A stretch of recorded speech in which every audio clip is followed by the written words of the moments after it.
بعد الخطبة نتاعي بابا قعد يلاحظ، خطرة نكون حزينة، خطرة نورمال، دي فوا ما نتعشاش معاهم. رجعت نقعد وحدي. واحد النهار بابا كان فايت على شنبرتي، سمعني نبكي دق سكت وفتح الباب ودخل. شافني في هذيك الحالة قال لي: شكون زعف لي بنتي؟ دوك نروح ناكلو جدو. بهذه الكلمة وعنقني. قعد يقول: تحكي لي بنتي وش بيها ونلقاو لها حل بإذن الله.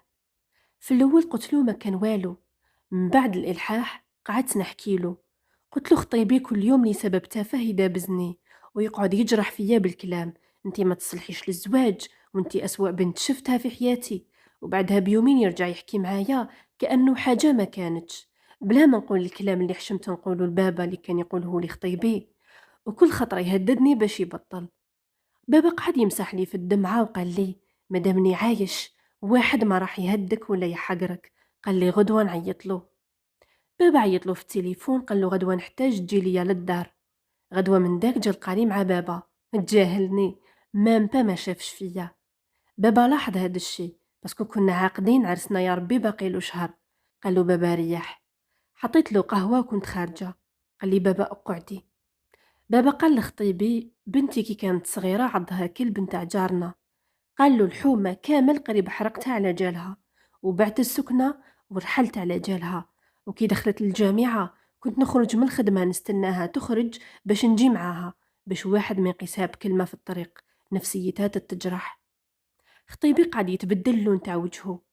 قال له: ماشي كامل هذه السنوات ربيتها أحسن تربية وكنت نخاف عليها من نسمة نتاع الهوا باش تجي انت تجرح لها قلبها وكل يوم تبات تبكي بسبابك. قال له: انت قدامي دخلت قعدت تخزر فيها بنظرة احتقار، فما بالك غدوة تديها لبيتك. بابا قال له بالمختصر: ما عندكش مكتوب عندنا في هذه الدقيقة. خزر فيا بابا، بدات الدمعة تخرج من عيني. قال لي: نحي الخاتم مديهولو. قال لي: بابا سمحي لي بنتي، أول مرة نرغمك على حاجة، قلت لك نحبك الخاتم تنحيه. نحيته كما كان الحال ومديتهولو. هو خرج وانا رحت لشنبرتي. في الليل جاني بابا قال لي: تبكي سمانة، خير ما تبكي حياتك كاملة. قال لي: دوك نشوف للقدام، واللي فات فات. قال لي: يا بنتي انتي تحبي تخدمي الكاطو، راني مخبي شوية دراهم نفتحو حانوت ونعاونك ديري مستقبلك حتى يجي مكتوبك. وصح فتحنا، وبسبب مهنة الكاطو تعرفت على أجمل زوج رزقني به ربي.